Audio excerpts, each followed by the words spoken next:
बिस्मिल्लाहिर्रहमानिर्रहीम। अस्सलामुअलैकुम स्टूडेंट्स, हमने ह्यूमन एंडोक्राइन ग्लैंड्स टॉपिक को स्टार्ट किया हुआ है। ह्यूमन एंडोक्राइन ग्लैंड्स में हमारे पास तीसरा एंडोक्राइन ग्लैंड्स है पेंक्रियाज।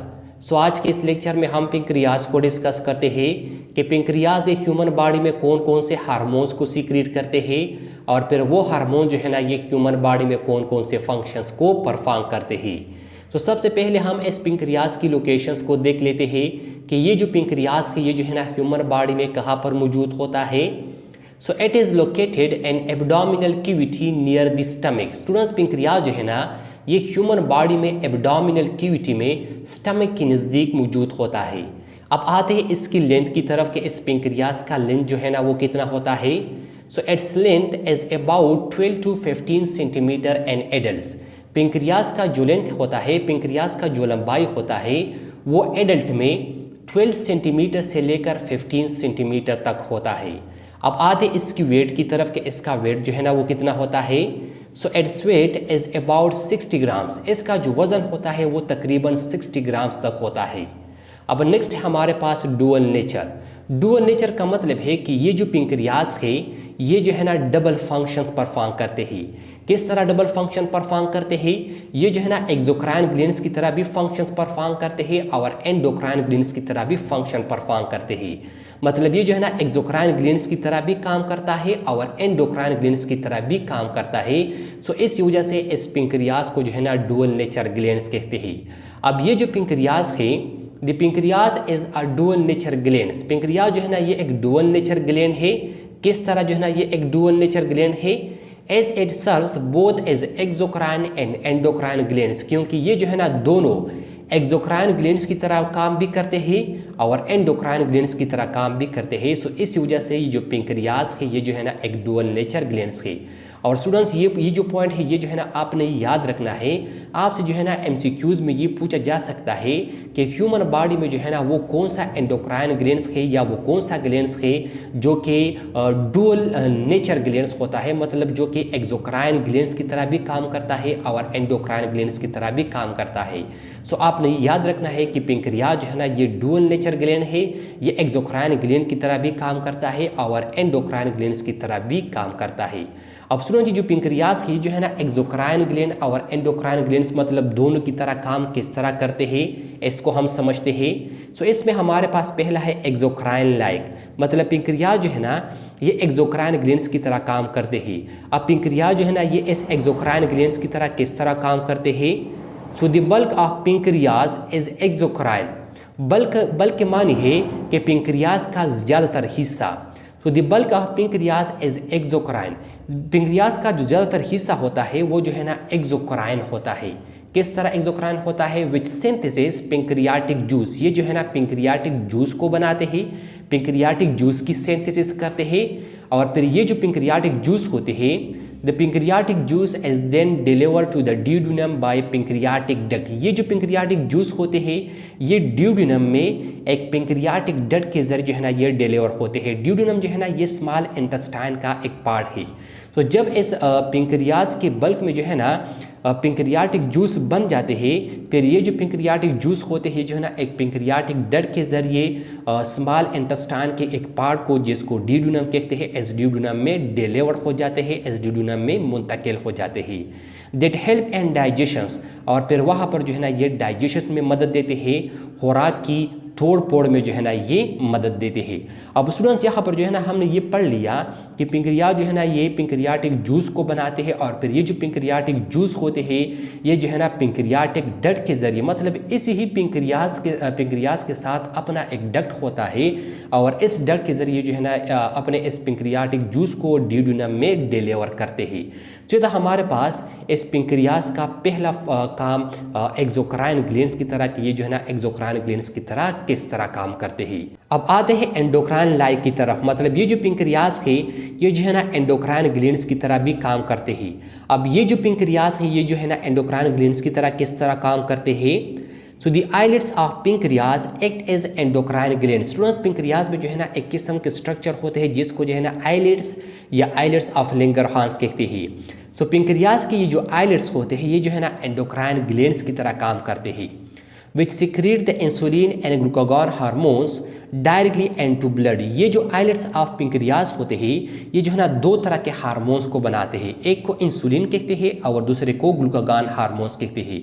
और ये जो इंसुलिन और ग्लूकागॉन हार्मोन्स होते हैं ये जो है ना ये डायरेक्टली ब्लड में जो है ना वो सिक्रीट करते हैं that control the sugar level. और फिर ये जो इंसुलिन और ग्लूकागॉन हार्मोन्स होती है जो है ना ब्लड में जो शुगर लेवल होता है ब्लड में इस शुगर लेवल को कंट्रोल करते हैं। मतलब इंसुलिन और ग्लूकागॉन जो है ना ये ह्यूमन के बॉडी में ब्लड में जो शुगर लेवल होता है इस शुगर लेवल को जो है ना ज़्यादा होने से या कम होने से बचाता है। इस शुगर लेवल को जो है ना स्टूडेंट्स नॉर्मल लेवल पर जो है ना स्टूडेंट्स ये कंट्रोल रखते हैं या जो है ना वो मेंटेन रखते हैं। तो स्टूडेंट्स ये जो पेंक्रियाज होता है इस पेंक्रियाज में जो आइलेट्स होते हैं ये आइलेट जो है ना एंडोक्राइन ग्लैंड्स की तरह काम करते हैं, क्योंकि ये इंसुलिन और ग्लूकागॉन हार्मोन्स को डायरेक्टली ब्लड में जो है ना वो सिक्रीट करते हैं और फिर ये इंसुलिन और ग्लूकागॉन हार्मोन्स ये ब्लड में शुगर लेवल को कंट्रोल करते हैं। तो हमारे पास एंडोक्राइन लाइक कि ये जो पेंक्रियाज है ये जो है ना एंडोक्राइन ग्लैंड्स की तरह भी वो काम करते हैं। अब आते हैं स्ट्रक्चर ऑफ पेंक्रियाज की तरफ कि इस पेंक्रियाज का स्ट्रक्चर जो है ना वो किस तरह होता है। तो स्टूडेंट्स ये जो स्ट्रक्चर है ये जो है ना हमारे पास पेंक्रियाज का स्ट्रक्चर है। ये किस चीज़ का स्ट्रक्चर है, ये जो है ना पेंक्रियाज का स्ट्रक्चर है। अब पेंक्रियाज के स्ट्रक्चर में ये वाला जो स्ट्रक्चर है ये जो है ना ड्यूडेनम का स्ट्रक्चर है और ड्यूडेनम जो है ना मैंने आपको पहले बताया कि ये जो है ना स्मॉल इंटेस्टाइन का एक पार्ट है। इसके साथ स्टूडेंट्स ये जो पेंक्रियाज होता है इस पेंक्रियाज में जो है ना इसका जो ज़्यादातर हिस्सा होता है ये जो है ना एक्सोक्राइन ग्लैंड्स की तरह काम करते हैं। इसमें जो है ना स्टूडेंट्स जो एसिनर सेल्स होते हैं, एसिनर सेल्स एक किस्म के सेल होते हैं जिसको जो है ना एसिनर सेल्स कहते हैं, एसिनर सेल्स। और इसके साथ students epithelial cell and epithelial cell, acinar cell and epithelial cell, ये जो दो तरह के सेल्स इसमें होते हैं ये जो है ना स्टूडेंट्स इसमें जो है ना एक्सोक्राइन ग्लैंड्स की तरह काम करते हैं, एक्सोक्राइन ग्लैंड्स वाला काम करते हैं। जब ये जो एसिनर सेल और एपिथेलियल सेल्स होते हैं ये जो है ना स्टूडेंट्स पेंक्रियाटिक जूस को बनाते हैं।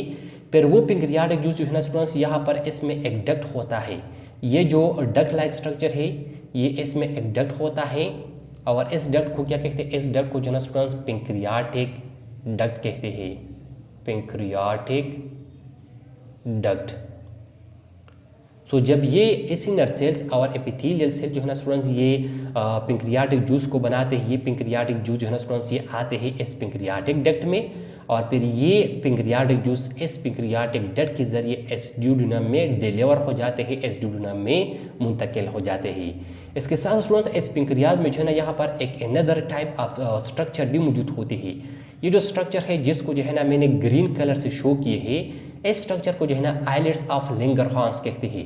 और ये जो आइलेट्स ऑफ लैंगरहांस होते हैं ये जो है ना एंडोक्राइन ग्लैंड्स वाला काम करते हैं, जो है ना एंडोक्राइन ग्लैंड्स की तरह फंक्शन परफॉर्म करते हैं। फिर ये जो आइलेट्स ऑफ लैंगरहांस स्ट्रक्चर होता है इसमें जो है ना दो तरह के सेल्स होते हैं, एक को जो है ना बीटा सेल्स कहते हैं और दूसरे को अल्फा सेल्स कहते हैं। जो बीटा सेल्स होते हैं वो जो है ना इंसुलिन को पैदा करते हैं और जो अल्फा सेल्स होते हैं वो जो है ना ग्लूकागॉन्स को पैदा करते हैं। अब स्टूडेंट्स जो एंडोक्राइन ग्लैंड्स है ये जो दो तरह के हार्मोन जो है ना या ये जो आइलेट्स ऑफ लैंगरहांस है ये जो दो तरह के हार्मोन्स पैदा करते हैं जो कि इंसुलिन और ग्लूकागॉन है। अब हम जो है ना इसको समझते हैं कि इंसुलिन जो है ना ये हमारे बॉडी में शुगर लेवल को किस तरह कंट्रोल करते हैं और ग्लूकागॉन जो है ना ये हमारे बॉडी में शुगर लेवल को किस तरह कंट्रोल करते हैं। सो इसमें हमारे पास पहला है इंसुलिन। सो पहले जो है ना हम इस इंसुलिन को समझते हैं। स्टूडेंट्स ये जो इंसुलिन होता है ये जो है ना एक प्रोटीनियस हार्मोन्स है।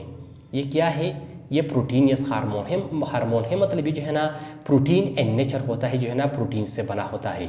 और ये इंसुलिन जो है ना इस पेंक्रियाज में जो आइलेट्स ऑफ लैंगरहांस स्ट्रक्चर होता है इसमें एक किस्म के सेल्स होते हैं जिसको बीटा सेल्स कहते हैं। ये बीटा सेल इस इंसुलिन को पैदा करते हैं, इस इंसुलिन की सिंथेसिस करते हैं। सो इंसुलिन ये एक प्रोटीनियस हार्मोन है और जो है ना बीटा सेल्स पैदा करते हैं। अब ये जो इंसुलिन है जो है ना स्टूडेंट्स ये हमारे बॉडी में या पेंक्रियाज जो है ना इंसुलिन को कब सीक्रेट करते हैं, पेंक्रियाज जो है ना ये इंसुलिन को तब सीक्रेट करते हैं जब हम जो है ना खुराक करते हैं, जब हम खाना खाते हैं या हम जो है ना कोई और खुराक करते हैं और इस दौरान हमारे ब्लड में शुगर लेवल का जो लेवल है वो नॉर्मल लेवल से इंक्रीज हो जाता है, वो नॉर्मल लेवल से ज़्यादा हो जाता है। सो जब हमारे ब्लड में शुगर लेवल जो है ना वो नॉर्मल लेवल से, या ग्लूकोज का जो लेवल होता है वो जो है ना नॉर्मल लेवल से हाई हो जाता है, नॉर्मल लेवल से इंक्रीज हो जाता है, तब जो है ना पेंक्रियाज इस इंसुलिन को सीक्रेट करते हैं। जब पेंक्रियाज इस इंसुलिन को सीक्रेट करते हैं, फिर ये इंसुलिन जो है ना हमारे ब्लड में इस ग्लूकोज का जो लेवल होता है वो दो तरीक़ों से जो है ना कंट्रोल करते हैं, वो दो तरीक़ों से नॉर्मल लेवल में लाते हैं। अब ये जो इंसुलिन है ये जो है ना हमारे ब्लड में इस ग्लूकोज का जो हाई लेवल होता है वो जो है ना किन दो तरीक़ों से जो है ना वो नॉर्मल में लाते हैं। इसमें हमारे पास पहला तरीका है कि जो हाई ग्लूकोज होती है, ये हाई ग्लूकोज या ज़्यादा ग्लूकोज जो है ना ये इंसुलिन लिवर में, मसल सेल में और एडिपोज टिश्यू में मुंतकिल करते हैं और वहाँ पर इस ग्लूकोज को जो है ना ग्लाइकोजन की शक्ल में स्टोर करते हैं। ग्लाइकोजन जो है ना ये ग्लूकोज का स्टोरेज फॉर्म है, मतलब जब ग्लूकोज जो है ना ये लिवर में, मसल सेल में और एडिपोज टिश्यू में जो है ना वो स्टोर हो जाते हैं, तो फिर इस दौरान इसको जो है ना ग्लाइकोजन कहते हैं। सो इंसुलिन जो है ना स्टूडेंट्स, ये जो ब्लड में हाई ग्लूकोज लेवल होता है, इस हाई ग्लूकोज लेवल को लिवर में, मसल सेल में और एडिपोज टिश्यू में जो है ना मुंतकिल करते हैं और वहाँ पर जो है ना ये इसको ग्लाइकोजन की शक्ल में स्टोर करते हैं। जब ये इंसुलिन इस हाई ग्लूकोज लेवल को लिवर, मसल सेल और एडिपोज टिश्यू में ग्लाइकोजन की शक्ल में स्टोर करते हैं, सो इसकी वजह से हमारे ब्लड में जो हाई ग्लूकोज लेवल होता है वो वापस जो है ना नॉर्मल लेवल में आ जाता है। ये जो है ना हमारे पास पहला तरीका है। इंसुलिन जो है ना इसका जो दूसरा तरीका है वो ये है, glucose is converted into lipid and protein. Insulin जो है ना इस ज़्यादा ग्लूकोज को लिपिड्स और प्रोटीन में जो है ना कन्वर्ट करते हैं, लिपिड्स और प्रोटीन की शक्ल में इसको जो है ना वो स्टोर करते हैं। ये जो है ना इंसुलिन का दूसरा तरीका है ग्लूकोज या शुगर लेवल का कंट्रोल करने के लिए, या ग्लूकोज लेवल को जो है ना वो नॉर्मल लेवल में लाने के लिए। अब स्टूडेंट्स, ये जो इंसुलिन है इसकी वजह से जो है ना कुछ एबनॉर्मेलिटीज़ भी जो है ना वो पैदा हो जाती है, मतलब इंसान के बॉडी में इसकी वजह से कुछ डिसऑर्डर, कुछ बीमारियां भी जो है ना वो पैदा हो जाती है। अब जब ये इंसुलिन जो है ना इसका सिक्रीशन जो है ना स्टूडेंट्स वो नॉर्मल लेवल से कम होता है, मतलब ये इसका लेस सिक्रीशन होता है, या जब इस इंसुलिन का जो सिक्रीशन होता है वो जो है ना कंप्लीट स्टॉप हो जाता है, मतलब इसका सिक्रीशन जो है ना वो बिल्कुल हो नहीं जाता, तब इस दौरान जो है ना इस इंसुलिन की लेस सिक्रीशंस की वजह से या इंसुलिन की इंतहाई कमी की वजह से ह्यूमन बॉडी में जो है ना एक किस्म का एबनॉर्मेलिटीज़ आ जाता है, एक किस्म का डिसऑर्डर काज हो जाता है, और इस डिसऑर्डर को जो है ना डायबिटीज़ मेलाइटस कहते हैं, जिसको जो है ना हम आम जुबान में शुगर का बीमारी कहते हैं। तो स्टूडेंट, जब इंसुलिन जो है ना ये इसका लेस सिक्रीशंस होता है, या जब जो है ना ये पेंक्रियाज की जो बीटा सेल्स होते हैं जो है ना कंप्लीट खराब हो जाते हैं और ये जो है ना बिल्कुल इंसुलिन को पैदा ही नहीं करता, तब इस दौरान जो है ना ह्यूमन बॉडी में एक बीमारी लग जाता है और इस बीमारी को डायबिटीज़ मेलाइटस कहते हैं। ये जो डायबिटीज़ मेलाइटस का बीमारी है, ये जो ना स्टूडेंट जब इंसुलिन जो है ना इनका सिक्रीशंस कम होता है, या जब इंसुलिन जो है ना वो बिल्कुल पैदा ही नहीं होता, तो इस दौरान जो है ना ह्यूमन के ब्लड में जो है ना ग्लूकोज का जो लेवल होता है वो इंतहाई ज़्यादा हो जाता है, नॉर्मल लेवल से इंतहाई ज़्यादा हो जाता है। और जब ह्यूमन ब्लड में या ह्यूमन बॉडी में ग्लूकोज का जो लेवल है वो नॉर्मल लेवल से इंतहाई ज़्यादा इंक्रीज हो जाता है, इंतहाई ज़्यादा हो जाता है, तो फिर इस कंडीशन को जो है ना स्टूडेंट्स डायबिटीज़ मेलाइटस कहते हैं।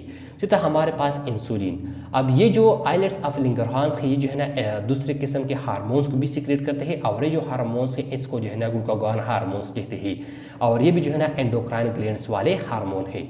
अब ये जो ग्लूकागॉन हार्मोन्स है ये जो है ना स्टूडेंट्स इस आइलेट्स ऑफ लैंगरहांस में दूसरे किस्म के सेल्स होते हैं और इस सेल्स को अल्फा सेल्स कहते हैं।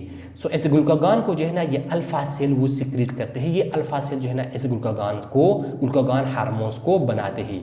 अब ये जो ग्लूकागॉन हार्मोन्स है वर्क्स अपोजिट टू इंसुलिन, ये जो है ना बिल्कुल इंसुलिन के अपोजिट्स काम करते हैं। इंसुलिन जो है ना ये ब्लड में हाई ग्लूकोज लेवल को जो है ना वो नॉर्मल में ले आता है। मतलब जब ब्लड में ग्लूकोज का लेवल या शुगर का लेवल नॉर्मल से ज़्यादा हो जाता है तब इंसुलिन सीक्रेट हो जाते हैं और ये इंसुलिन जो है ना ब्लड में इस हाई ग्लूकोज लेवल को नॉर्मल लेवल में ले आते हैं। लेकिन ग्लूकागॉन जो है ना ये इस इंसुलिन के अपोजिट काम करते हैं। किस तरह अपोजिट काम करते हैं? फॉर एग्जांपल जब जो है ना स्टूडेंट्स हम हार्ड वर्क करते हैं, सख्त काम करते हैं, या जब हमें जो है ना काफ़ी देर तक खुराक नहीं मिल जाता, हम जो है ना काफ़ी देर तक खुराक नहीं करते, तब जो है ना हमारे ब्लड में ग्लूकोज का जो लेवल होता है वो नॉर्मल लेवल से कम हो जाता है। सो जब हमारे ब्लड में या बॉडी में ग्लूकोज का लेवल वो नॉर्मल लेवल से कम हो जाता है तो फिर इस दौरान ग्लूकागॉन हार्मोन जो है ना वो अल्फा सेल से सिक्रेट हो जाते हैं और फिर ये ग्लूकागॉन हार्मोन जो है ना ये इस ब्लड में इस ग्लूकोज के लेवल को जो है ना वो नॉर्मल लेवल में जो है ना नॉर्मल लेवल में आते हैं, लो लेवल से नॉर्मल लेवल में लाते हैं। अब ये जो ग्लूकागॉन हार्मोन है जो है ना इस ब्लड में इस ग्लूकोज लेवल को लो लेवल से नॉर्मल लेवल में किस तरह लाते हैं? सो इसका पहला तरीका है break down of glycogen into glucose in liver and muscle.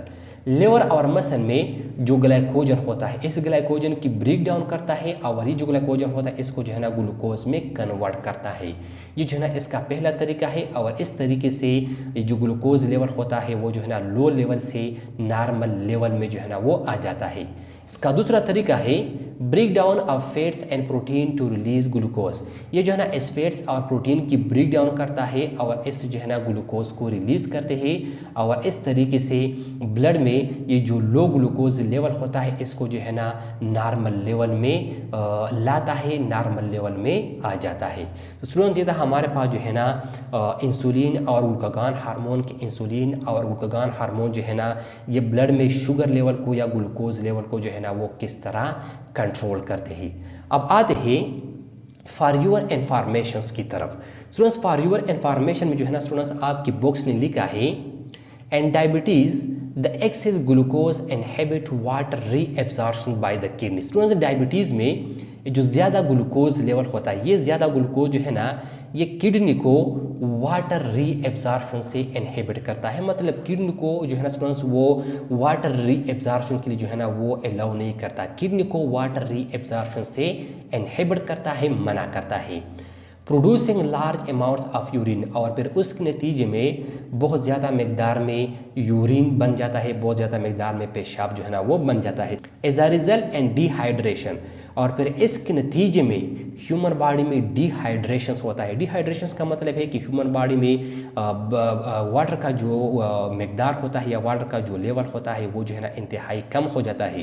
Human body में जो है ना वाटर्स की कमी आ जाती है। सो जब ह्यूमन बॉडी में वाटर्स की कमी आ जाती है तो फिर इस कंडीशन को डिहाइड्रेशन कहते हैं। तो फिर इसके नतीजे में डिहाइड्रेशन हो जाता है और जब डिहाइड्रेशन हो जाता है and can cause kidney damage, ये जो है ना किडनी को डैमेज करते हैं। स्टूडेंट्स अक्सर ये जो डायबिटीज़ के मरीज़ होते हैं इसकी जो किडनी होते हैं वो भी फेल हो जाते हैं। किस चीज़ की वजह से फेल हो जाते हैं? वो एक्सेस ग्लूकोज की वजह से जो है ना वो फेल हो जाते हैं। जो था हमारे पास फॉर योर इन्फॉर्मेशन। अब नेक्स्ट हमारे पास प्रोडक्शन ऑफ ह्यूमन इंसुलिन। सो अब हम प्रोडक्शन ऑफ ह्यूमन इंसुलिन को समझते हैं कि ह्यूमन इंसुलिन का प्रोडक्शन किस तरह होता है।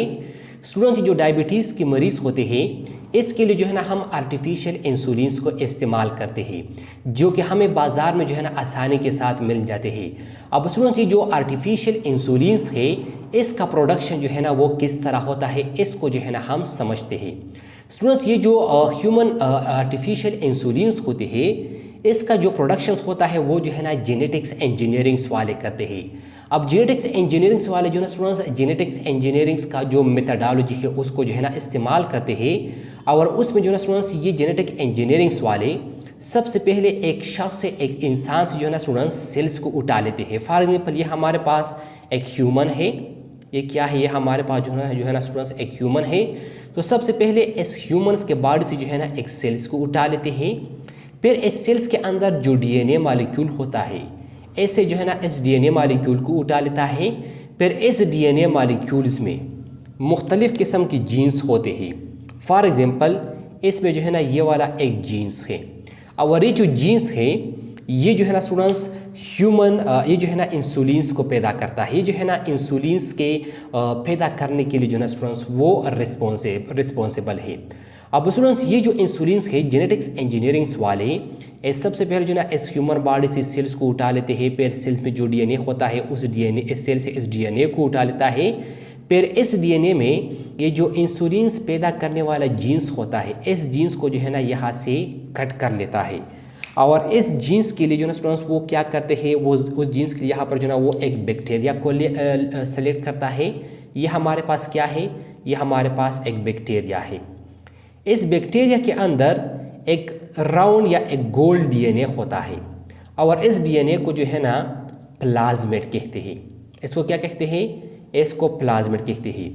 ये जेनेटिक्स इंजीनियरिंग्स वाले इस जीन्स को जो है ना ले आते हैं और इस बैक्टीरिया के अंदर जो प्लाज्मिड होता है इस प्लाज्मिड में ये जो है ना इसको इंसर्ट करते हैं। जब इस जीन्स को जो है ना ये यहाँ पर इस प्लाज्मिड में जो है ना वो इंसर्ट करते हैं तो फिर ये जो बैक्टीरिया होता है, जब इस बैक्टीरिया में रिप्रोडक्शंस का अमल होता है, रिप्रोडक्शंस सो उसके नतीजे में ये बैक्टीरिया जो है ना ये 2 में डिवाइड हो जाता है। फिर ये जो बैक्टीरिया होते हैं ये जो है ना मज़ीद 2 में डिवाइड हो जाते हैं। सो इस रिप्रोडक्शंस के साथ साथ इसमें ये जो जीन्स होता है ये जीन्स जो है ना कॉपी हो जाता है। ऐसे जो है ना इस डीएनए बैक्टीरिया में भी जो है ना वो कॉपी हो जाता है और इसमें जो है ना स्टूडेंट्स ये जीन्स जो है ना इंसुलिन्स पैदा करने वाला जीन जो है ना वो कॉपी हो जाता है।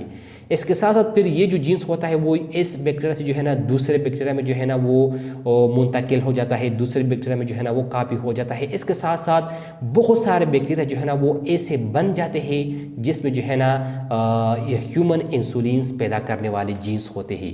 फिर इस ह्यूमन इंसुलिन्स पैदा करने वाले जीन्स की मौजूदगी में ये जो बैक्टीरिया होता है ये बैक्टीरिया जो है ना स्टूडेंट्स इंसुलिन्स पैदा करते हैं लिटिल अमाउंट में।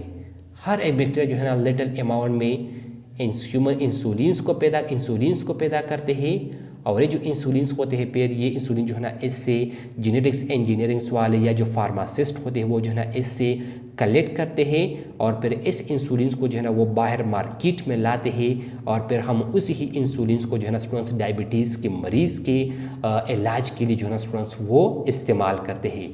तो स्टूडेंट्स ये था हमारे पास आज का टॉपिक पेंक्रियाज। ये पेंक्रियाज जो है ना ये ह्यूमन बॉडी में कौन कौन से हार्मोन्स को सीक्रेट करते हैं और फिर वो हार्मोन्स ह्यूमन बॉडी में कौन कौन से फंक्शंस को परफॉर्म करते हैं। तो स्टूडेंट्स आई होप आपको समझ आया होगा। इंशाअल्लाह नेक्स्ट लेक्चर में मुलाकात होगी। Thank you, वस्सलाम।